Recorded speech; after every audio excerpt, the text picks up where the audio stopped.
Vegas doesn't get everything right, but they sure get way more right than wrong. So when I see a player line that makes me go, I stop and pause and think, am I missing something? These are 10 lines that really stood out to me when I looked at them on Underdog that made me think, maybe there's something here I'm not realizing. I think you need to take note as well. If you see any lines here that you think are too high or too low and you want to take advantage, go to UnderdogFantasy.com right now. Join with promo code ENDGAME, because not only are you going to get a gimme pick, you're also going to get $50 in bonus funds when you play $5. Plus, you still get a deposit match up to $1,000 in bonus funds. Now let's start with Justin Herbert, who currently has a passing line of 256.5 yards, which is second only to Joe Burrow. And this makes a lot of sense, I guess, if you watched last week, because Justin Herbert absolutely went off. Not only that, this week they get the Raiders in the final game of the slate, which is going to be very late on Monday night. I don't know what the NFL is doing, but that's above my pay grade. But look, last week the Raiders allowed the highest pass rate over expectation, even though they were playing the New England Patriots. And even though the game wasn't necessarily a blowout, it was still pretty close. I mean, yes, the Raiders were winning, but it was still a relatively close game. Also last week, Chargers second highest in pass rate over expectation against the Chiefs.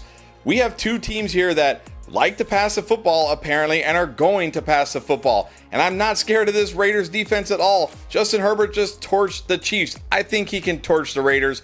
I think Justin Herbert has to be one of the best QB starts in week 2. I know he was out there on a lot of waiver wires this week. If you were lucky enough to pick him up, I think you're going to be happy.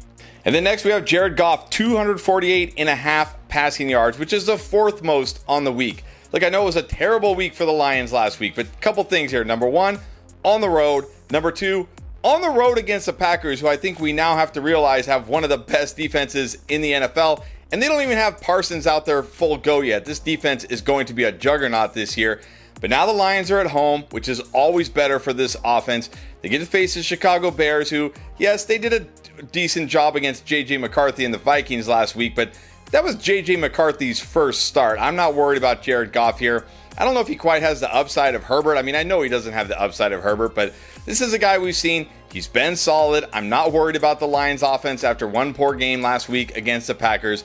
If they struggle again this week, sure, I'll get a little worried. But I'm not worried yet, and apparently Vegas isn't either. And then finally, if you're in a deep league, maybe a 2QB Superflex league, you're looking for a streamer, I really like Geno Smith this week, and so does Vegas. 249.5 passing yards, which is actually 3rd on the week. I already talked about it. This game could be a ton of passing, way higher scoring than people think. Both these teams passed at a very high rate in week 1. Both gave up a very high pass rate over expectation in week 1. In fact, the Chargers were 3rd highest in pass rate over expectation allowed in week 1. Also, the Raiders with Chip Kelly ran one of the fastest offenses. They had the 13th fastest pace of play in week 1 and the pass heaviest neutral game script in week 1.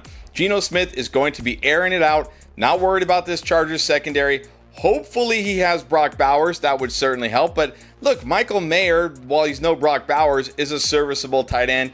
He's got other weapons. He's got Jacoby. I think Geno Smith is a great streaming option this week if you're in a very deep league or a 2QB Superflex league. Then at running back, we had a couple surprising kind of committees, I guess I'll say. And of course, got to start with Kenneth Walker and Zach Charbonnet. And look, we have no idea what's going to happen. You probably have no idea what's going to happen. But the good news is, apparently neither does Vegas. Because look, Kenneth Walker, 44.5 rushing yards. Zach Charbonnet, 43.5 rushing yards. Kenneth Walker, 11.5 receiving yards.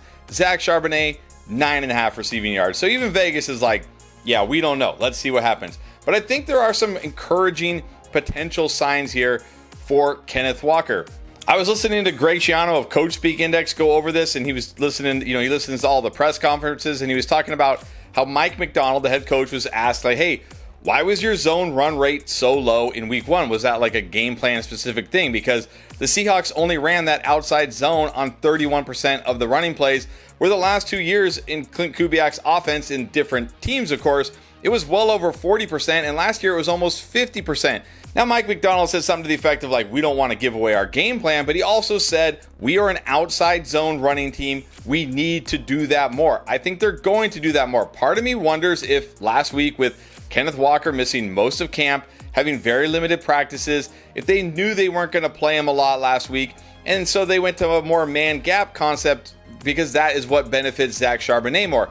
You look at it last year on outside zone runs, Kenneth Walker was significantly better than Zach Charbonnet. I wonder if this week we see that outside zone runs get more over 40%, which means much more Kenneth Walker. He also had 3 receptions in that game. He played most of the fourth quarter in a close game when it was on the line. I still think Walker is the guy you want here, but I also totally understand if you're like, nope, I have a better option and I want to bench him, but I wouldn't do anything crazy and bench him for some flyer. But if you have a solid running back and you want to wait and see, that's fine, but it wouldn't shock me if Walker is the guy this week and lives up to our preseason expectations.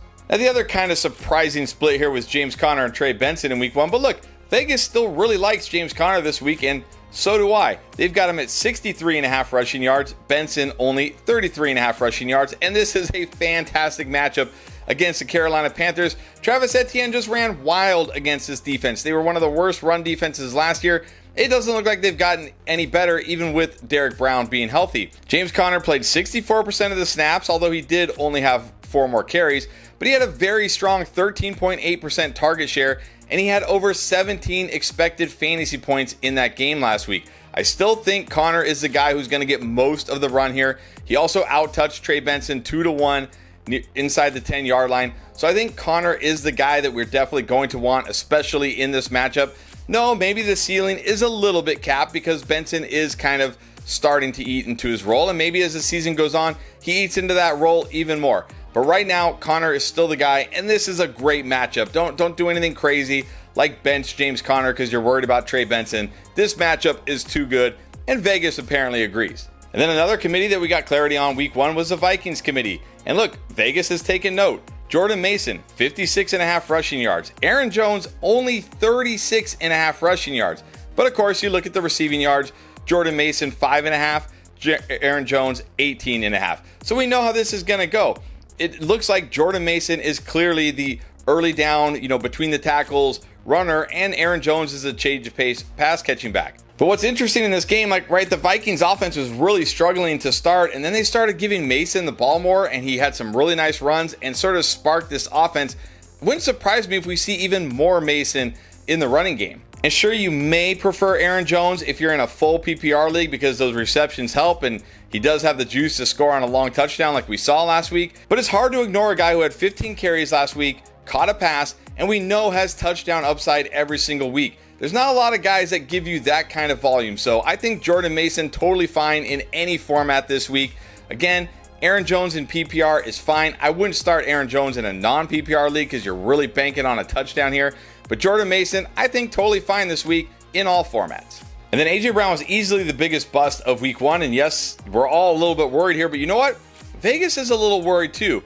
A.J. Brown, 67.5 receiving yards. Now that's not like a terribly low line, but there are plenty of guys over 70, over 80. We're talking like probably wide receiver 15-ish here. So they're not completely out on A.J. Brown, and neither am I, but they're a little nervous. But here's the thing, Dallas Goedert is dealing with this knee injury, hasn't practiced all week. I really doubt he's going to play, and if he does, how effective is he going to be?